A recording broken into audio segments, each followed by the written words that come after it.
समुद्र पार है। वाह, अगर तू समुद्र से कह देता, अरे समुद्र, ये पापी लंका नगरी पहुंचा दे, कि समुद्र में इतनी ताकत नहीं कि मेरी पार्टी को गला देता, और तू कहता है कि लंका नगरी समुद्र पार है। वाह जनक, वाह, अरे मैं आया नहीं से अंदर में सीता से ब्याह रचाने को, अरे मिथिलेश्वर ने भेजा नहीं पाती मुझे पठाने को।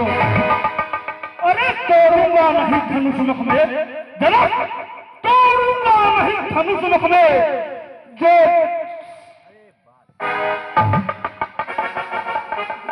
अरे ले जाऊंगा, खाली जाना मंजूर नहीं।